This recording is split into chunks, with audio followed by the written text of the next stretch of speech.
Hi everyone, it's Jenny Merritt here and another YouTube video for you. This week I've decided to step away from the torch and actually show you some glass melting in action and how to actually make something. I've decided to give you a slightly different tutorial based around something that I see asked quite a lot. And that is for people melting glass and making glass head pins, what wire should I use? And I see the answers to this question and people are pretty emphatic, well, I use copper or I use brass. Whereas in actual fact, my answer is I use what is necessary for the end product and what I am going to use it for. So just to give you an idea, I've got a few things here that I want to show you. Now, pretty much my signature style is melting glass onto wire. I've been doing that since 2012, and I've made things like this piece here where I actually melt the glass onto the wire, make head pins, and then wrap the pieces into their component forms, which I then combine and make a piece from. I hope you saw that. Then I also have started doing things like plant stakes like this. That uses a different kind of wire because I need something stiffer than what I'd use to wrap the piece of jewelry. And if you're going to make a head pin, for example, that you want to thread beads onto, again, you'd probably need something a little bit stiffer, but not too stiff because you still want to make a loop on the end of it. So it's a little bit, it's not technical, but it's a little bit more involved than just everybody uses copper because, well, they don't. I don't. So let me take you through what I do use and hopefully also give you an insight into why and maybe give you some ideas as to where you can go with this. So let's start with if you want to make a head pin and you're going to use it in a piece of jewelry. Okay, so if you want something softer that's going to wrap like this, you do need a softer wire. Now, the difficulty with that is copper is obviously the softest wire that you would normally use and put it into the flame. But copper is copper colored, and most of us, when we make jewelry, we want to use a gold color or a silver color, and you can't use plated copper because as soon as you put that in the kiln to anneal, then the plate just comes off and you're left with copper. So I get around it in a couple of ways. So I do use copper, and then what I'll do is, you can't see this very clearly, but when I use the piece in a jewelry piece, I will then actually coil wrap around the piece of copper that's going to be on show with either the silver or the gold wire that I want to actually be visible. So you don't get to see the copper unless you're looking at the back of the piece. Now, another option is to go, okay, well, what could I get in silver or in gold color that would do the job for me? And I've spent many years trying to track this down. It shouldn't have been that difficult, but it was. So brass is one thing that I will use. Now, melting the glass onto the brass wire, for those of you who have tried using brass with glass, I'm a poet, I just don't know it. But when you try and use brass with glass, then you know that when you put it in the flame, you keep it in too long, it spits and it puddles, so it's not ideal.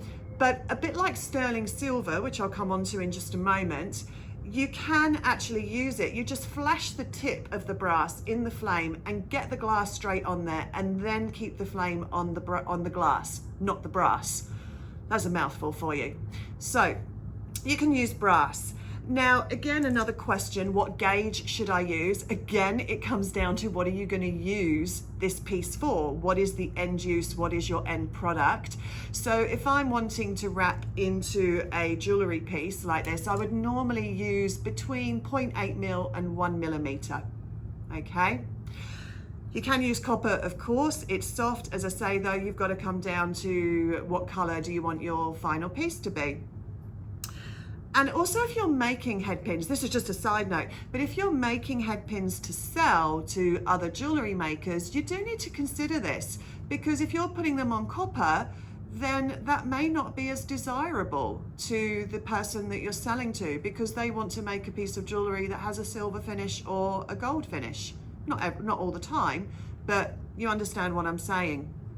Okay, so what about if you want a silver finish? So the gold finish, you can use brass. What about if you want a silver finish? Now, obviously sterling silver is a one that you can go to, fine silver as well. Sterling silver, yes, you can use it to make head pins. I do see people say, oh yeah, you know, you can't use sterling silver because as soon as you get it in the flame, it balls up. Well, as I've just mentioned with the brass, yes, but if you just flash the tip of it into the flame, then you can get the glass straight on. And how do I know? This piece here is all sterling silver. So every single piece of glass on wire, all the wire is sterling silver, and I hand forged the rest of it out of sterling silver as well, the chain and everything. But for the head pin purposes, this was sterling silver. Quick flash in the flame, get the glass on top. Okay. What else could you use that is silver colored? I've seen people mention nichrome and canthal wire. They all stand up to the heat. Now, I'm going to be honest here, I have not used those things. Nichrome is nickel chromium. I try and avoid nickel as much as possible with my jewelry because a lot of people have nickel allergies. Now, you're not going to get away with that completely, but to me, using nichrome, that's what it's actually made of, so I might try and avoid it. I also don't know how soft nichrome or canthal wire is and how easy it is for me to use in my pieces. I've found what works for me, so that's what I'm sticking with. What works for me? Stainless steel. Now, before you jump on it and go, yeah, but stainless steel's really stiff, Jenny, and you can't wrap that. Yes, you can, if you get the right type of stainless steel. So this is stainless steel, and it is called tie wire or lock wire, and you can get this in rolls. Now I'm just taking a look at this one for you. This is a pound container, so 454 grams for those of us who are metric. And this one is 0.813 millimeters. I bought this from a local hardware supplier. It's a wire that's used a lot in the aviation industry, and it is used for tying off, tie wire or lock wire. That's what it's actually used for. But it is, this is 302/304 aircraft grade stainless steel, okay?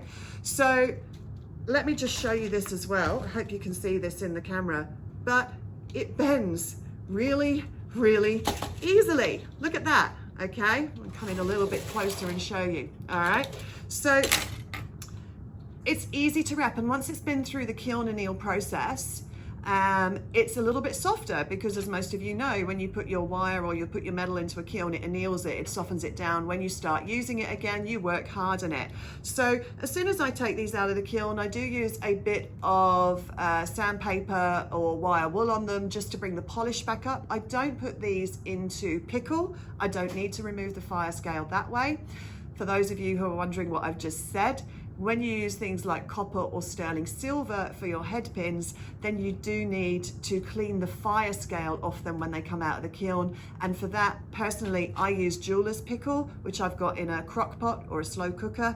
And I just turn that on low, throw my pieces in there, let them do their business and get the fire scale off, and then take them out, rinse them and clean them off, and they're good to go, nice and shiny, okay? So with the stainless steel, I just take it out of the kiln, and I just give it a rub with some wire wool or some sandpaper.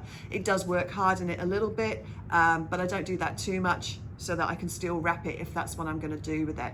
Okay, so I've covered copper color, I've covered gold color, I've covered silver color for wrapping or using in pieces of jewelry, or for those sort of end products that you want something that's going to be softer and easier to use.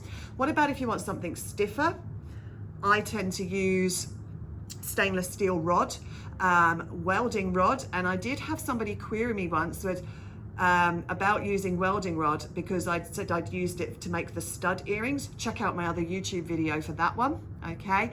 But I used it for the stud earrings, and she actually commented about, is welding rod okay to use? I've never thought about sticking welding rod in my ears, which I thought was absolutely wonderful and a great comment. And I answered that, you know, it's stainless steel at the end of the day. If you're using stainless steel for your jewelry, welding rod is stainless steel and it's perfectly okay to use. And if you think about it, a lot of stainless steel is hypoallergenic as well. I'm not saying all of it will be, definitely, because obviously you're using it, but okay, moving on. So if I want something stiffer, I will use stainless steel welding rod, and I will use that to make stud earrings, to make my plant stakes, as you see here. Okay, let me see those. And I've made them to use things like this sculpture, where I've made my sort of plant stakes, and then I've done different shapes and sizes, and I've put them in so that they stand upright and they're relatively stable. They're not going to bend and move around.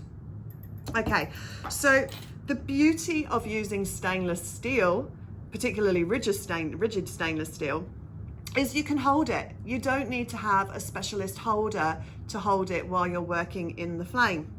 Obviously, if you're using copper, brass, they will conduct the heat. You cannot hold them in your hand. So you do need to use some kind of other device to hold your wire while you are making your glass head pins. So what can you use? Let's step away from the stainless steel now. Okay, so I think I've covered that one. Oh, by the way, gauge for the stainless steel that I use, 1 millimeter or less for ear studs, 1.2 millimeter or 1.6 millimeter for making things like the plant stakes. Okay, so your 1.6 millimeter are your standard gauge that you'd use for your mandrels. I know that's a bit different for you guys over in America. I'm not sure what that is in inches, but I'm sure that somebody will be able to do the conversion. Okay, so let's come back to holding the wire in the flame. So here I have a head pin that I've already made on copper. It's a leaf head pin. I couldn't have held that while I was making it in the flame. I actually have some wonderful, wonderful doohickeys, I call them, which are kind of like a pin vise. They're brass, and they've actually got a tube there that this little pin vise bit has been attached to. Now, I did get these online a while ago, some time ago actually, from a lovely lady in America. Can't remember her name. I think it was Dana something. I'm really sorry, I can't remember your name, but I don't think you're doing them anymore. If you do start doing them again, please let us all know, because they're fabulous. But these take up to 1 millimeter, and basically you just pop your wire in and, you know, close it down, and then you've got that to hold while you're working in the flame. So if you don't have access to these, which you probably don't, I'm sorry to say, you can buy a normal pin vise from your hardware store. I've got several, well actually I've got quite a lot that look like this.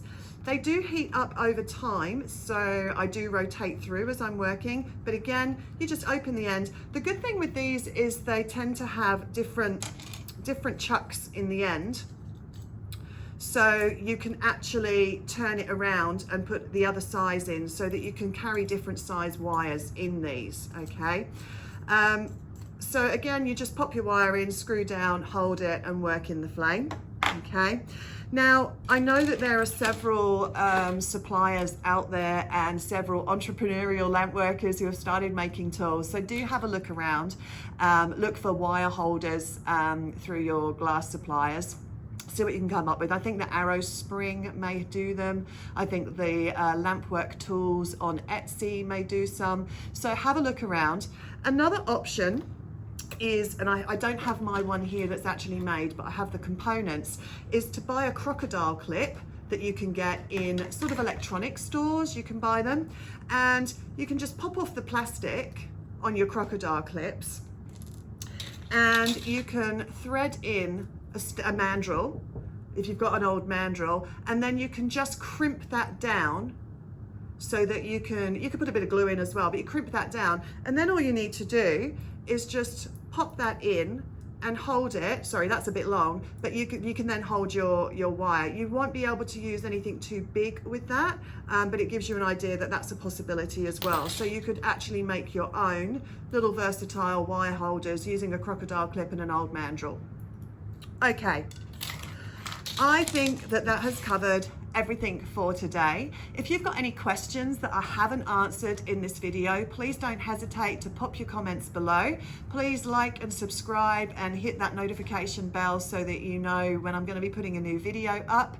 I'm also going to be doing another glass tutorial coming up next, I think, and I will be doing stuff with jewelry. I know that a couple of people have commented about what do I use my Lampwork for? Can I make jewelry from it? I'm not really that au fait with it, so I'm going to be doing some tutorials on that as well. But for now, I'll leave you with this. I hope it's been helpful. Have a fab day, and I'll see you next time. Thanks for watching.